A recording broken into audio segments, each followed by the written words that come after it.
Hello and welcome to Run Testers. My name's Nick and this is our review of the New Balance FuelCell SuperComp Trail.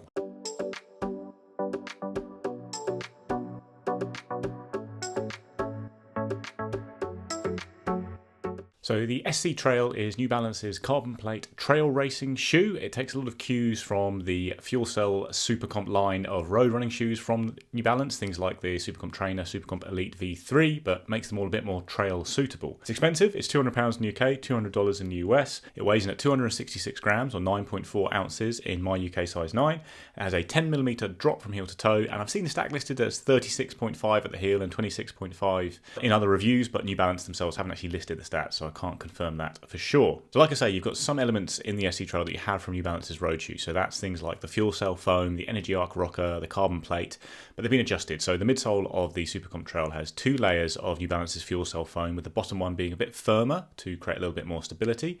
Then the carbon plate is a full length plate, but it's forked under the forefoot to give you a little bit more flexibility there on uneven ground.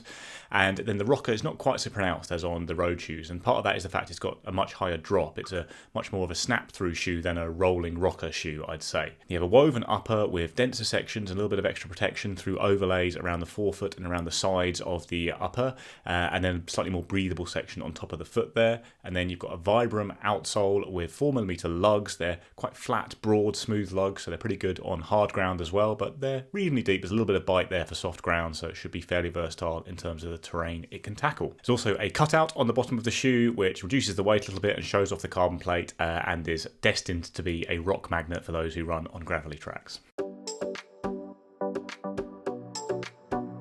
So it came to fit. I ran in a UK 8.5, which is my regular running shoe size, and I have to say these come up a little, if not very tight.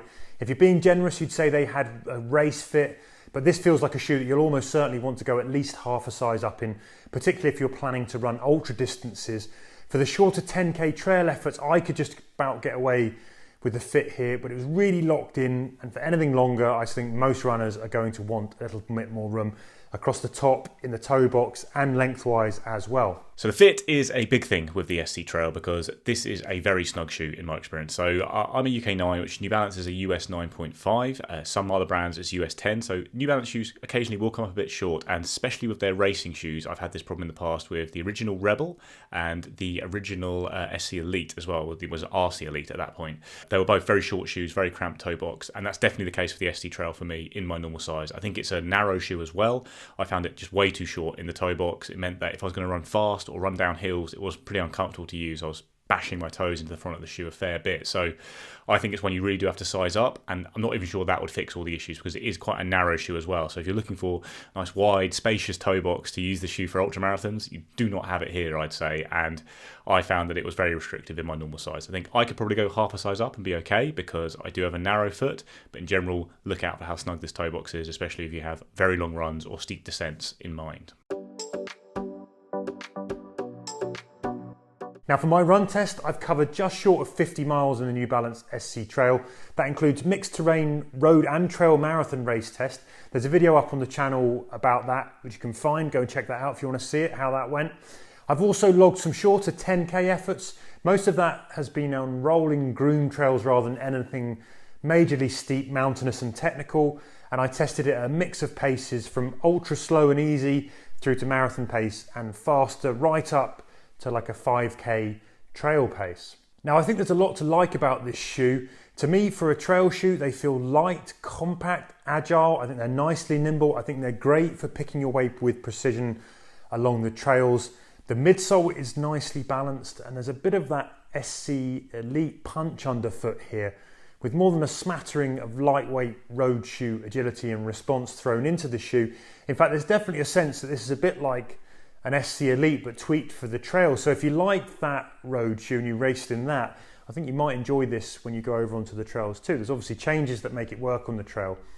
Now there's just about enough softness from the top layer of fuel cell foam to provide the protection you need, at least up to the marathon distance just about, while the firmer lower layer of foam with that carbon plate for stiffness means you get good responsiveness here, but you still feel connected to the ground in a way that I think you really need on the trails.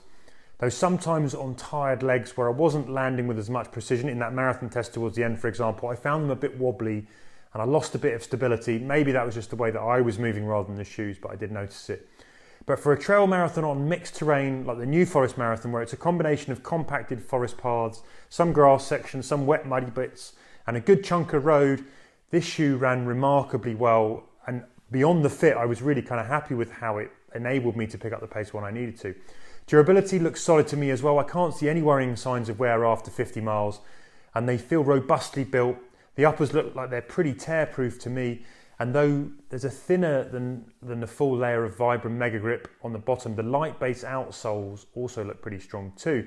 One final thing to note though, the flex grooves that you've got here that are supposed to help the midsole move with your feet on uneven ground, well, this sort of trough here will catch stones, which is not ideal if you're racing for time and you don't want to stop to dig them out. So aside from the issues with fit I had with the shoe, I did enjoy running in the SC Trail quite a lot. It's got a nicely balanced midsole that's comfortable, but certainly still fast and snappy when you want. So I used it for quite a few just general easy runs, including a 90-minute just easy plod in my local forest, and it was nice and comfortable. Then you have got that snappy ride, the carbon plate and the bounce from the fuel cell foam if you do want to try and run fast. It's quite different to how a lot of other trail shoes feel, because it is a high drop shoe with really not much of a big forefoot rocker. I think most of the shoes I've been testing have had very pronounced forefoot rockers, things like the Fuji Speed 2 or Adidas's Terex Agrivic Speed Ultra has got a very aggressive rocker, and this is very much traditional snap through. That's how the ride gets its pace, and actually there's not a lot of foam under the forefoot as a result of that, because to have that 10mm drop, the actual stack height drops quite a lot. So I do think there's going to be a comfort issue there for some people, for myself included. So I'm a hill striker and I snap through onto that section of the shoe, and over long runs, especially if you're looking at rockier ground, can be a little bit of discomfort there if you're running fast as well. So when I ran fast in the shoe at the end of an hour, I could start to feel a little bit of discomfort under my forefoot, just because less foam there, and it's got that high drop, snappy ride. And most of the time with trail shoes, you tend to see lower drops, a bit more of a rocker, that kind of thing. But yeah, this really does snap through quickly, and that's good in a way. It feels nimble and agile and very torpedo-like and fast on like twisting single track runs and short distance runs, but that would hit the comfort for me over the long haul, which is also already in doubt because of that tight fit I've talked about in the fit section. Outsole was surprisingly good for me. Like those smooth, quite big lugs, I think they look like they're going to be much better on smooth ground, and they certainly are, and they're suitable for the road as well. This is quite a comfortable shoe to use on the road. It doesn't get skittery because of the lugs or anything like that. But I have gone, it's got a bit wet here in the UK lately, and I've been happy going through muddy patches in the shoe. It's been okay. It's not a shoe you'd use for extended muddy spells on a run, and also you don't really get the benefit from its plate and its midsole if you are on really soft ground, but it does feel okay for short stints in terms of grip, and then it feels a lot better when you do hit more runnable trails, harder, smoother trails. When you get the bounce from the plate, the lugs work really well with it. In general, it just feels a lot better on that kind of terrain. So certainly one I position more as a hard ground shoe, but I was surprised with the grip doing quite well on soft ground as well. Like even when it came down a twisting descent in the woods recently, which is not all out muddy yet, but it's certainly soft every step, and it didn't have any problems with grip at all. So yeah, pretty good outsole all round. Fairly balanced ride. I mean, it is geared towards speed, and I don't think it's one that's really great for very long distances just because of the way it snaps through not being that comfortable, but I think you could race a good range of distances, and I think it is pretty comfortable for easy mooches as well because of the high stack at the heel. Just less comfortable than some other shoes if you're looking at ultramarathons because of the slightly sparser amount of foam under the forefoot and indeed the very narrow design on top. So New Balance SC Trail, I think, is a successful first attempt at a trail super shoe from New Balance. I think they've done a good job of adapting what makes their road carbon shoes good and bringing it to the trail in a way that allows for stability and pace and grip on the trail. So you've got this narrow design, which has its faults, obviously, in terms of fit, but I do think it creates a very agile shoe that feels good when you're running quick on a mix of terrain. And then you've got the extra cushion at the back with the high heel stack height with that fuel cell foam, then that snappy ride through, bit of punch from the plate. Good racing shoe option, just maybe not the most comfortable for long distances, and like I say, there's those issues with the fit. I think comparing it to some other shoes in this area, I think it's probably got a little bit more nimbleness and aggressiveness than things like the Nike Ultrafly, which I liked using for very long events, but didn't find a very quick shoe at all. It's really a cruiser of a shoe that helps you maintain a pace of very long distances and feels great for that. It's much more comfortable than New Balance. It's got a better fit on top, more comfort throughout the shoe, and a more relaxed ride. But over shorter distances, the New Balance SC Trail is the quicker option, I'd say. The Adidas Terex Agrivic Speed Ultra is coming out next spring, so we'll talk about it now, but I really loved using that shoe. I think that's got a really versatile ride. It's very bouncy and fast and big and cushioned, so it can do a bit of everything really. It's got a really aggressive rocker. It's a very different ride to the New Balance, which has that traditional snappy ride of a high drop shoe, and then the Adidas has that rolling rockered ride with loads of soft foam and a big booming bouncy ride off that bigger forefoot you have on it. I prefer the Adidas Direct Aggravate Speed Ultra myself, but I think New Balance is a more nimble, agile shoe that probably feels a little bit more natural to run in compared to the slightly odd feeling of the Adidas with its big rocker. I think something like the Tecton X2 is another good alternative as a balance shoe that doesn't have as impressive a foam in the midsole, I'd say, but the Tecton X is more stable, feels more comfortable over long distances. It's still quite nimble and agile and all that, but I think you get a bit more punch from the New Balance just because of the way the fuel cell foam and the plate combines to be just a more impressive duo than the dual plates and the EVA foams you have in the Hoka. I think the shoe that is going to be the biggest competitor to it, though, for me, is the Asics Fuji Speed 2, which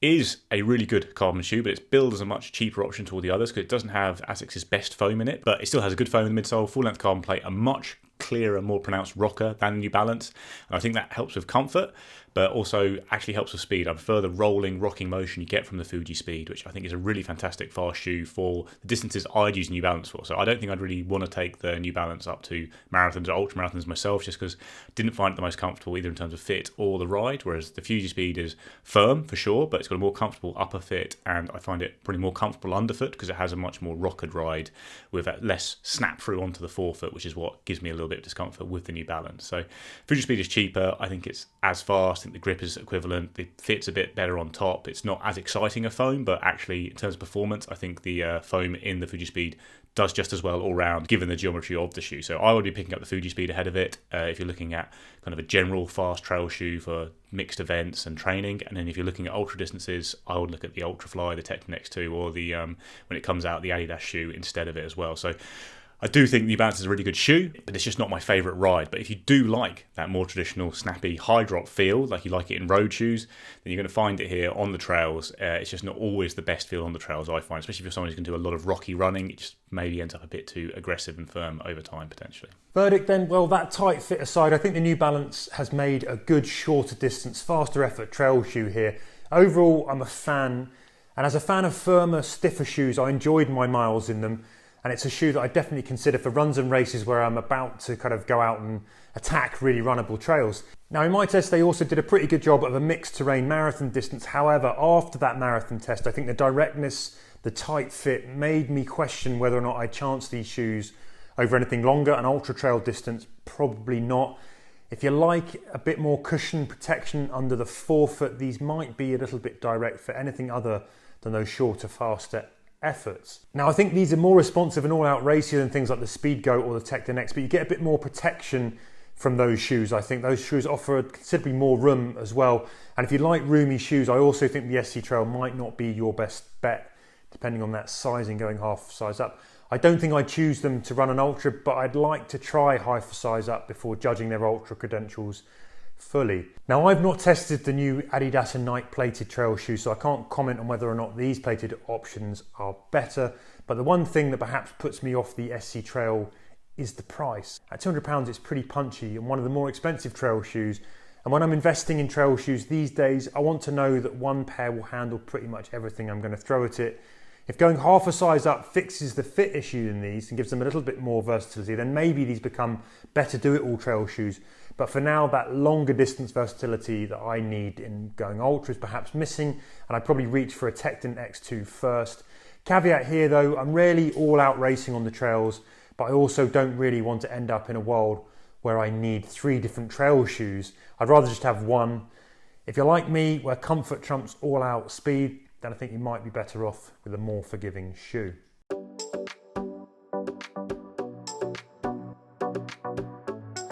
That's our review of the New Balance SC Trail. Let us know what you think in the comments below. Please do like and subscribe, ring the little bell so you get notified when we drop a new video, and we'll see you next time.